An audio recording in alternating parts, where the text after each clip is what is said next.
Queridos irmãos, a paz do Senhor Jesus, é com muita alegria que estamos dando início agora ao terceiro trimestre agora do ano 2023, já agora com a lição bíblica A Igreja de Cristo e o Império do Mal, né? A nossa lição, cuja capa está com o tema principal A Igreja de Cristo e o Império do Mal, e como um subtema diz assim: como viver neste mundo dominado pelo espírito da Babilônia. A lição desse trimestre ela está sendo comentada pelo pastor Douglas Batista, da nossa igreja ali na capital federal, né? O pastor Douglas, um grande mestre já da nossa casa publicadora, com diversas obras publicadas, lições bíblicas já comentadas. Aqui eu tenho um pouco do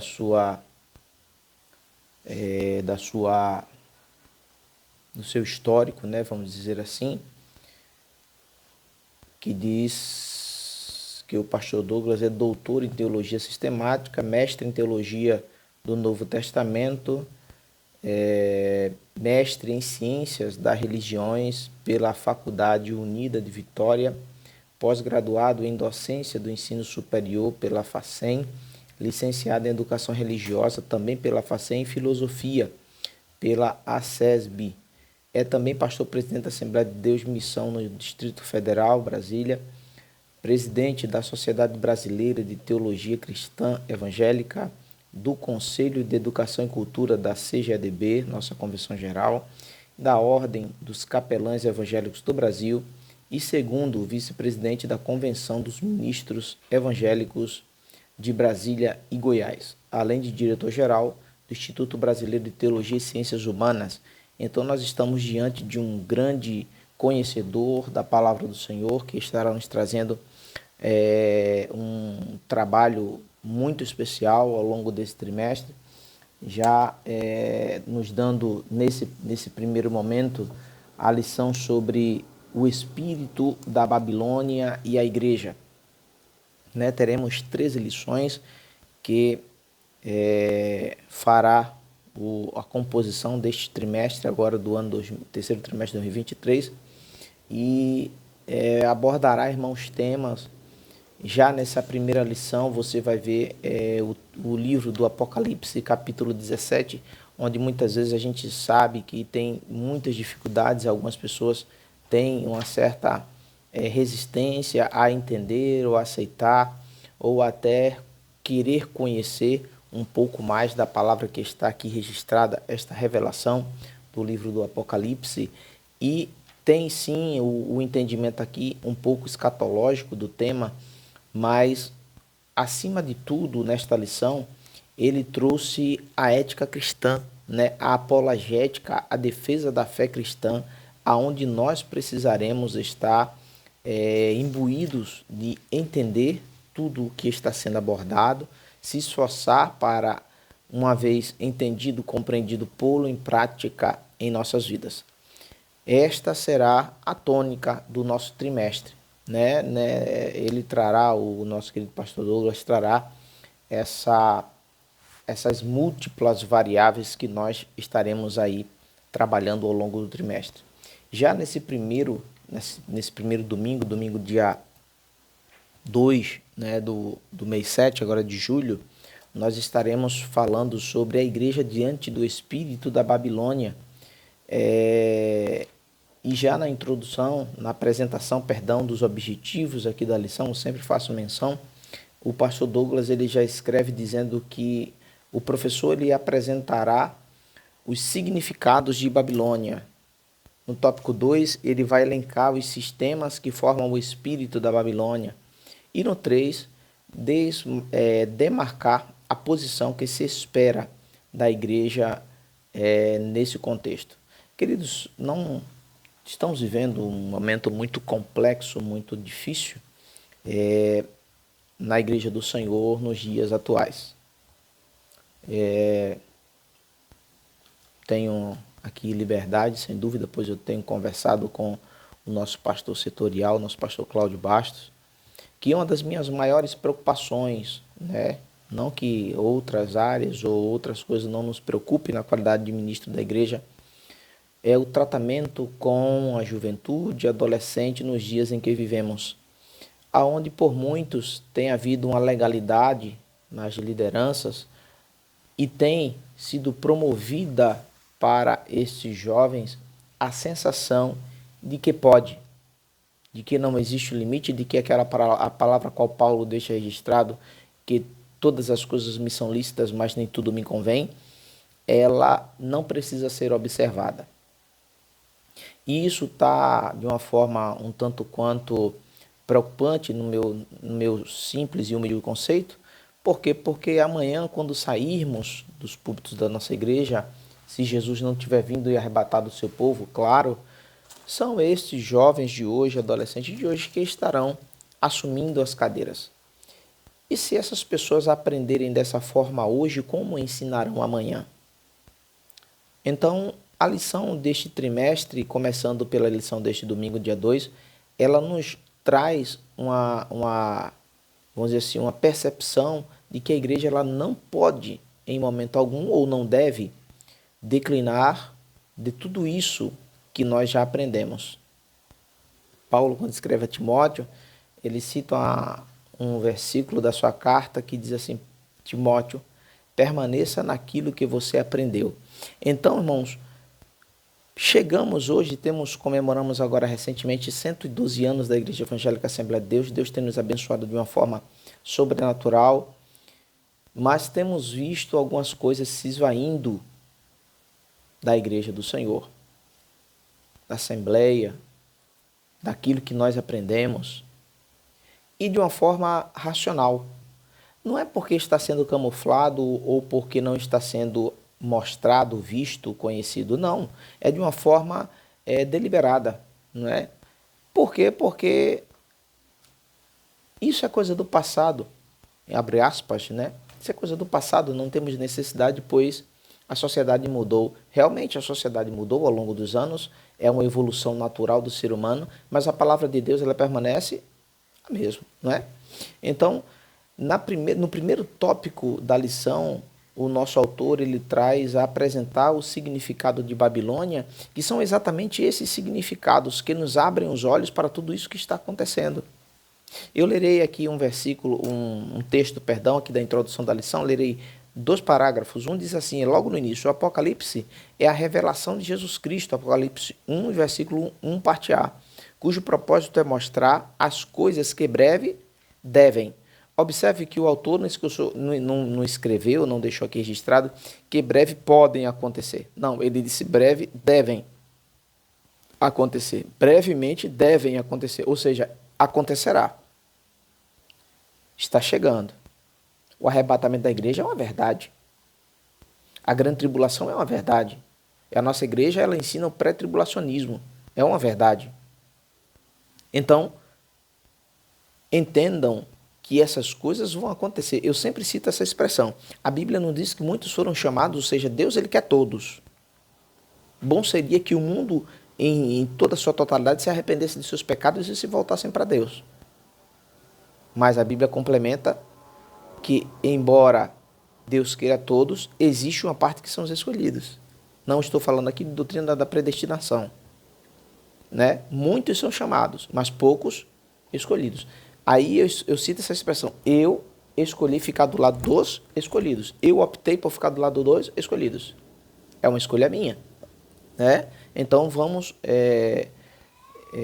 entender que esta lição, quando vai falar da ética cristã, da apologética, ela vai nos trazer novamente o nosso entendimento que nós precisamos estar dirigidos e observantes quanto a essas coisas que estão se filtrando na igreja do Senhor. E cabe a mim aceitá-la ou não. Cabe a mim viver lá assim ou não. Já o último parágrafo da introdução diz assim: o nosso objetivo é alertar a igreja acerca dos aspectos gerais do espírito da Babilônia, presente no cenário global em que vivemos. Pronto.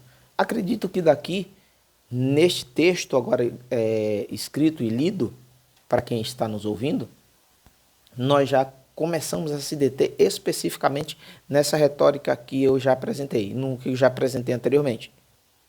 nas coisas que estão se adentrando, estão infiltrando-se na igreja do Senhor. Observe. O primeiro tópico vai falar sobre a Babilônia e seus significados. O autor diz apresentar os significados de Babilônia. Babilônia, não lerei na íntegra aqui para não ser tão prolixo, isso aqui é tema da nossa lição, mas eu quero falar de uma forma genérica. Babilônia é muito conhecida porque foi o reino que tornou cativo, levou em cativeiro o povo de Israel. Né? Quem não conhece a história de Nabucodonosor, do seu pai, não é apenas uma história bíblica, mas isso está nos livros de história geral que as escolas ensinam ou que devem ensinar. Então, primeira coisa, apresentar o significado de Babilônia do Apocalipse não está falando da Babilônia no termo físico da cidade, daquele estado, vamos dizer assim, da Babilônia, mas sim da Babilônia que foi apresentada no Apocalipse. Então, o autor ele diz que essa personagem ela é apresentada como uma grande meretriz. E essa grande meretriz, irmãos, ela conseguiu conquistar os reis da terra que se prostituíram com ela. Nesse momento, você vai observar que ele usa a expressão eles se prostituíram com ela, ou seja, eles aderiram, eles se deixaram se envolver, vamos dizer assim, com essa grande meretriz, com essa grande prostituta. O texto fala que no Antigo Testamento essa expressão ela apontava para a idolatria, e isso está escrito em Isaías, em Jeremias, está até aqui as referências, eu não vou ler para a gente não estender tanto. Mas está escrito o quanto isso era prejudicial ao povo de Deus. Para a gente, vamos dizer assim, materializar um pouco mais para que você entenda, você lembra da história de Oséias? Você lembra o que foi que Deus fez com Oséias, profeta menor, para representar, para materializar o sentimento de Deus em relação ao povo de Israel, de Judá? Vamos falar de uma forma sucinta? Oséias vai lá, pega uma mulher da casa de prostituição. Ela largou ele, viveu novamente de forma dissoluta. Deus falou, vai lá e pega ela de novo. Ela é tua. Eu não disse que era para você ficar com ela. Vai lá e traz ela de novo para você. Paga o preço dela e traz ela para ti. Sabe por quê, Oséias? Porque é assim que eu me sinto em relação a Israel. Vamos acrescentar mais algumas informações? Em sua época, Israel se deixava levar pela imundície da adoração a outros deuses. Irmão, se você for ver, agora recentemente tivemos a lição sobre Ezequiel, o profeta, o que aqueles que ali estavam, sejam eles sacerdotes, sejam profetas mentirosos, faziam. O que eles fizeram com o templo, ao ponto da glória do Senhor se retirar de lá. Aí Deus diz, lá no Velho Testamento, que esse comportamento era, entre aspas, ele usou essa expressão, prostituição. Vocês estão se prostituindo. E eu estou me sentindo assim. Eu estou me sentindo como se eu estivesse tentando abraçar, amar, trazer mais a mulher. Estou comparando aqui com a história de Oséias. A mulher prefere o antro da prostituição. Então, o autor ele cita esse exemplo aqui do Velho Testamento, inclui Isaías, Jeremias, eu citei aqui o exemplo de Oséias, e ele diz que essa prostituta, ela conseguiu, essa grande meretriz, ela conseguiu prostituir os reis da terra. E como o texto fala, que na visão ela diz que ela está assentada sobre muitas águas, e o autor já explica, tipologicamente falando aqui, que essas muitas águas simbolizam as multidões que foram seduzidas pela sua idolatria. pelo seu paganismo, pela sua oferta de pecado de vida fácil.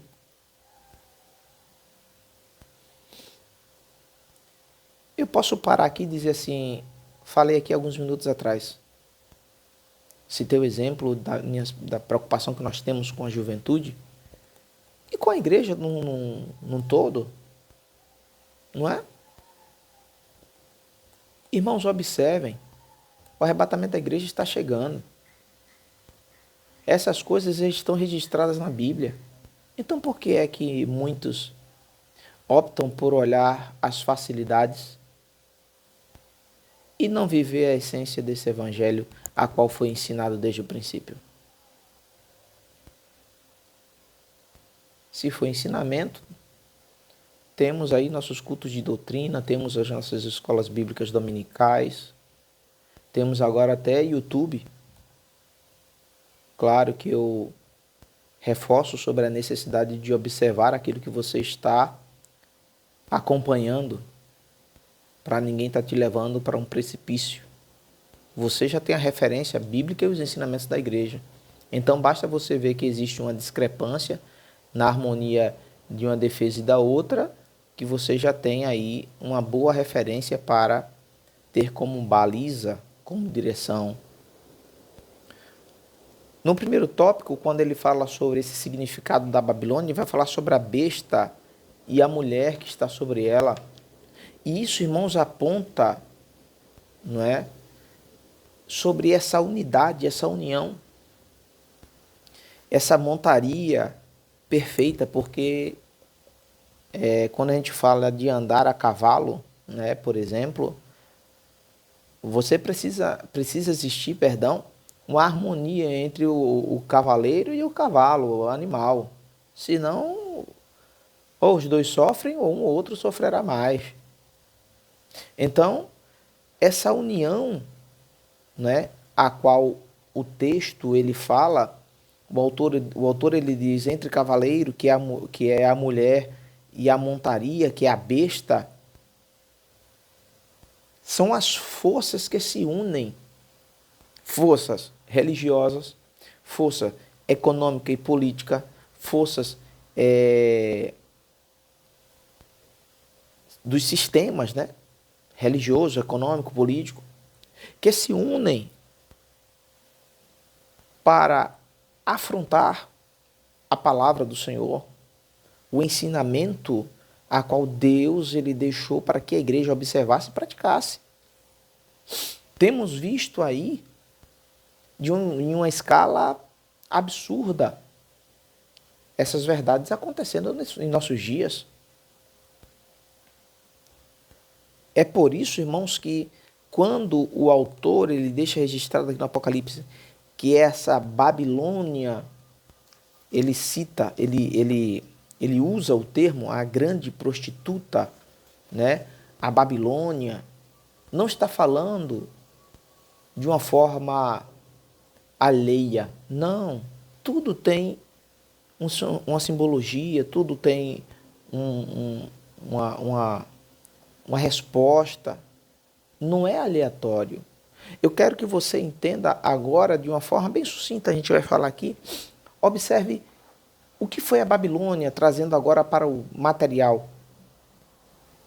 Ah, eu sei, é aquela cidade, a qual, cidade-estado, vamos dizer assim, a qual o reino, né? O povo de Judá foi cativo e que passou lá 70 anos. Perfeito, você sabe. Mas a Babilônia, irmãos, ela tipifica a desobediência, tipifica a adoração a outros deuses, tipifica tudo que é contrário à vontade de Deus. Observe do princípio que Deus criou Adão à sua imagem e semelhança, não é verdade? Mas quando você vai ver lá em Gênesis 5, quando nasce Sete, porque Adão, tinha perdido o seu primeiro filho, Caim já tinha matado Abel, Deus dá Sete em substituição a Abel. Quando ele nasce, diz que Sete nasceu à imagem e semelhança de Adão. Então ele carregou sobre si os pecados. Agora, passou a ser a imagem e semelhança do pecado. É por isso que nós temos aqui como primeiro homem o pecado Adão. Você vê que o Romanos fala sobre esse texto, que Jesus, ele veio agora mais não como Adão original, aquele que pecou, mas como este que é sem pecado. O homem, a sua matéria, a carne, sarx, é o pecado. Já existia desobediência? Sim. Porque a geração de Caim, ela foi uma geração desobediente. Um pouco mais à frente, você vai ver na época de Noé, a geração de Sete se prostituiu também, mas era uma coisa não organizada. E quando chegou em Nimrod, bisneto de Noé, você vê a história de Babel, aonde na terra conhecida como Terra de Siná, na região da Mesopotâmia, eles se voltaram em unidade e foram totalmente de encontro às orientações emanadas da parte de Deus. E Babel, confusão das línguas, é o que nós conhecemos hoje como Babilônia, que lá na frente tornou-se um grande império, Babilônia e Síria. Então, irmãos, a Babilônia ela já nasce desde a sua essência contrária, ou seja, dirigida na contramão do projeto de Deus para a humanidade. Então, esse termo Babilônia não está ali por acaso. Deus não revela a João isso e registra dessa forma por um mero acaso.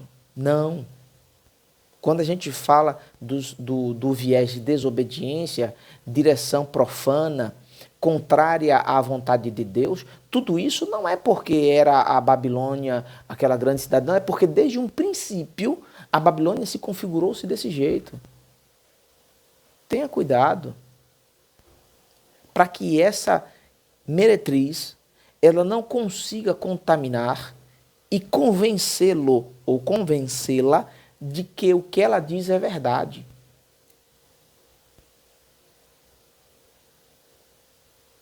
Assim, o último parágrafo aqui do subtópico 3 diz: assim, o espírito da Babilônia é um sistema global deliberadamente anticristão. Por quê? Porque desde um princípio, o que Deus ensinara, Babel, ela foi contrária. A Babilônia, ela dirigiu-se de forma contrária. E como isto aconteceu, acontece em nossos dias. A Igreja do Senhor, eu falo, nós, do corpo de Cristo, Assembleia de Deus, não falo de nenhuma outra denominação evangélica, estou falando da gente. Diz, o caminho é este. Aí a pessoa faz, não, mas eu prefiro este. Por que você não sai e vai para lá? Porque há apostasia. Aí você fica dentro da igreja, aí contamina 1, 2, 3. É muito mais interessante para o diabo, o nosso adversário, que você fique. Muito mais vantajoso. Então, percebamos. Estratégias mudaram do inimigo.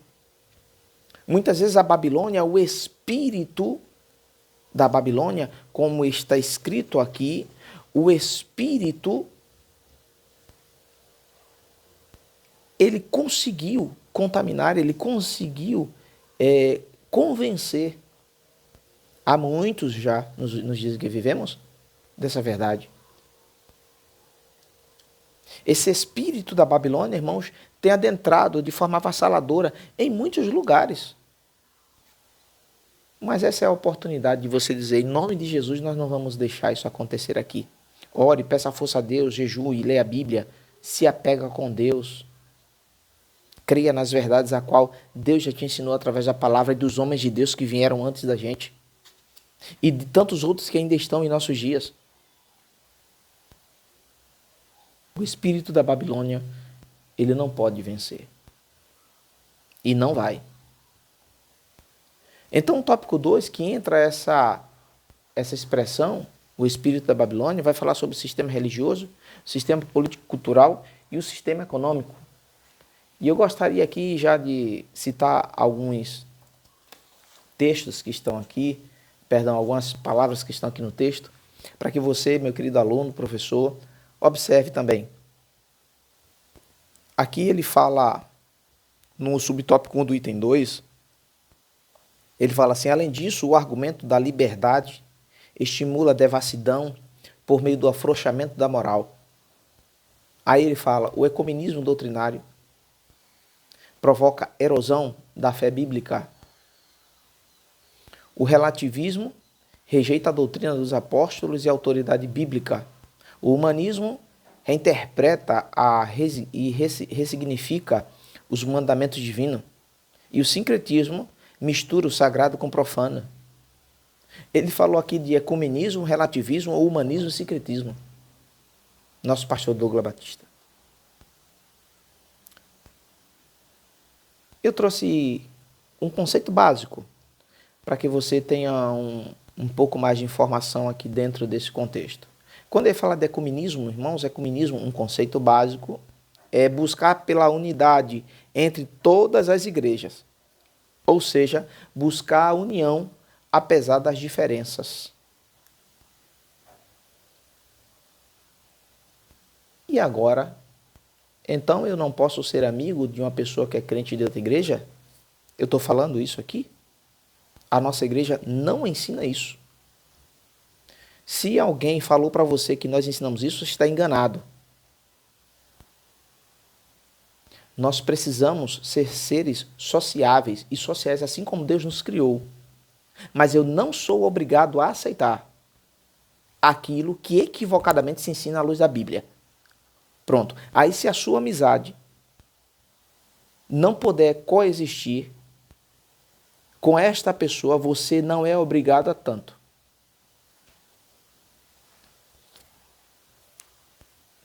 Estou falando errado? Me perdoe. Seremos irmãos e devemos, é dever nosso respeitar a todos. Precisamos abraçá-lo, amá-lo.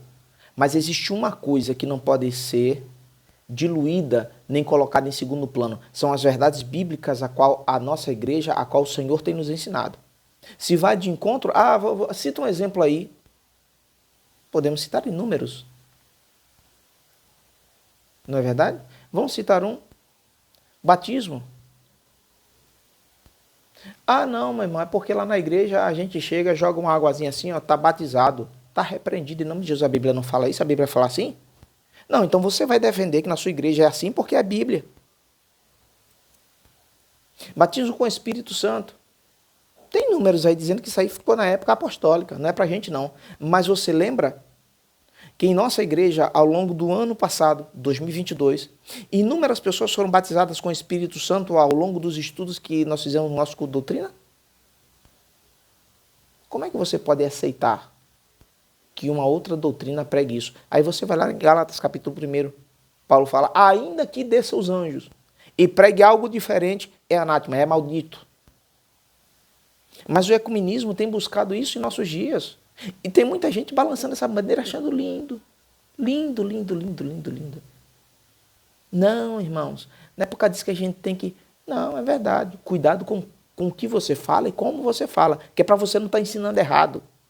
Porque você pode ensinar errado e daqui a pouco a pessoa está trilhando caminhos tortuosos e ela não vai ter, entre aspas, respaldo, né? Porque ela aprendeu com você errado. O autor aí fala sobre relativismo. Relativismo, irmãos, é uma corrente de pensamento que questiona as verdades universais do homem, tornando o conhecimento subjetivo.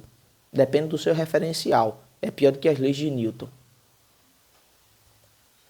Não é verdade? Depende do referencial.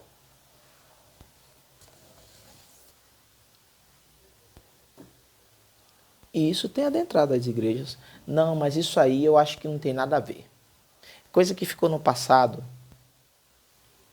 Ou você acha que relativismo é só concordar ou não concordar que uma criança ela tem o direito de escolher o seu sexo ou não? E agora? Não, eu acho que isso não tem nada a ver, porque isso aí era na época dos meus pais, dos meus avós. É? Entendi. Entendi. Mas tem um bocado, viu? Dando esse espaço aí, entrando. Tem um monte. Tem muitos que está abrindo, ó, as portas para o relativismo na Igreja do Senhor. Humanismo, que o autor cita, é um comportamento ou uma atitude que exalta o gênero humano. O homem é a medida de todas as coisas. Não é mais Deus. Não é mais Deus, não. O homem, não é? Ele falou, está falado. Mas é contra a Bíblia. Não, mas ele disse, eu vou segui-lo cegamente. O humanismo faz do homem um objeto um objeto de fé. Ao passo que, outrora, essa fé era um patrimônio, era algo de Deus. O humanismo. Não é? Humanismo. E tem muitos dando lugar para isso, não é? Rapaz, esse caminho está errado. Não, mas foi fulano quem falou, então eu vou trilhar ele. Não sei, você vai quebrar a cara, não tem problema, mas ele falou, então eu vou seguir.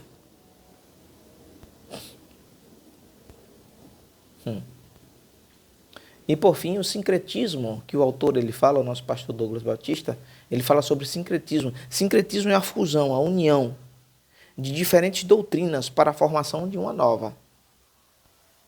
Seja de caráter filosófico, cultural, religioso.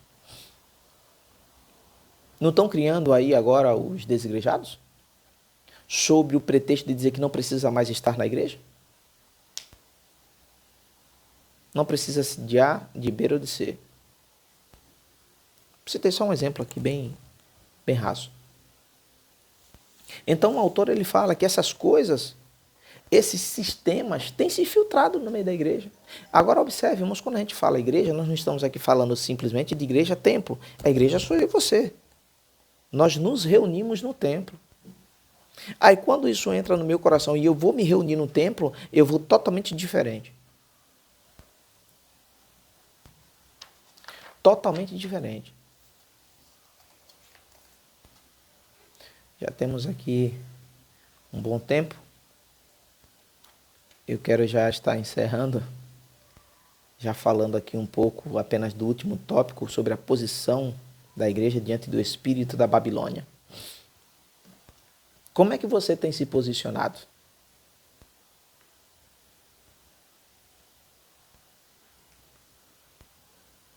Ele diz assim: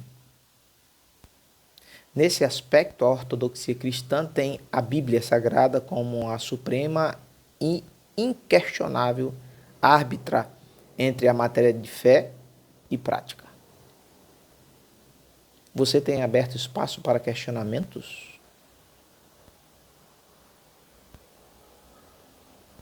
Ou você tem procurado outros que dizem que lá é melhor, ou lá é mais certo, e por este motivo você está errado? No tópico 2 eu marquei um parágrafo que diz assim: portanto, a igreja que prima pelo estudo e aplicação da palavra de Deus produz crentes espiritualmente maduros, crentes fortes, não pecos, crentes verdadeiros. Paulo diz que nós somos como soldados. Jesus precisa de soldado muito valente, não é de covarde.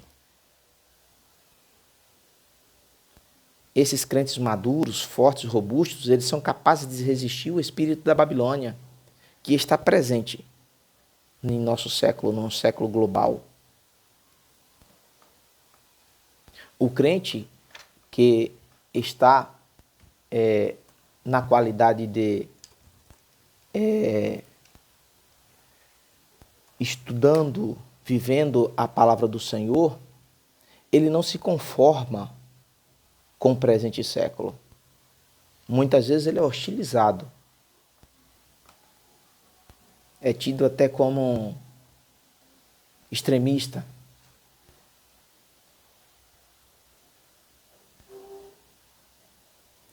Romanos 12, Paulo escreve assim: rogo-vos, pois, irmãos, pela compaixão de Deus, que apresenteis o vosso corpo, ou os vossos corpos, em sacrifício vivo. Vivo. Não é depois que morrer que você vai ser diferente, você tem que ser diferente enquanto vivo. Enquanto tiver vida, saúde, carne, força, santo, separado, diferente, liberto, transformado, agradável a Deus. Isso é o vosso culto racional. Isso é racional. Você escolhe, eu escolho. Isso é o meu culto racional. E no versículo 2 ele diz, e não sedes conformado, ou não vos conformeis, ou seja, não tomeis forma com este mundo. Eu não vou nem ler o resto.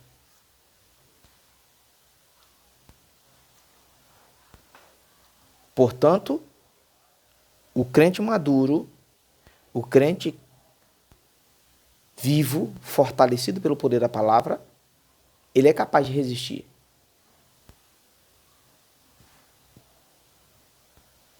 E ele cumpre o que está na palavra de Deus. Então, irmão, se existe alguma conformidade com as coisas mundanas, eu vou dizer o quê? Nós vamos falar o quê em nome de Jesus? Não, mas está certo, é assim mesmo, é porque é os dias de hoje. Não, é mentira do diabo. Isso aí é o que a nossa lição está trazendo, que é espírito da Babilônia, se infiltrando no meio da igreja.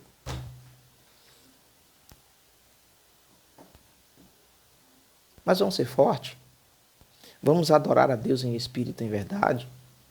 Jesus está voltando. Não vale a pena tu trocar o teu tesouro, a tua coroa, o teu galardão, por essas coisas não, rapaz. Vale a pena ficar na presença do Senhor. Eu encerro com o último subtópico que diz acerca dos sinais que precedem, ou seja, que chegam antes da volta de Cristo. Destacamos a apostasia. Isso aí é claro. A inversão de valores, que no mundo hoje a gente não tem mais nem o que comentar. Perseguição, guerra, fome, peste, terremotos. Vamos servir a Jesus. Que Deus continue nos ajudando, abençoando e nos ajudando para que possamos assim pôr em prática todos esses ensinamentos que teremos já nesta primeira lição e ao longo de todo o trimestre. Em nome de Jesus, Deus continue te abençoando. Amém.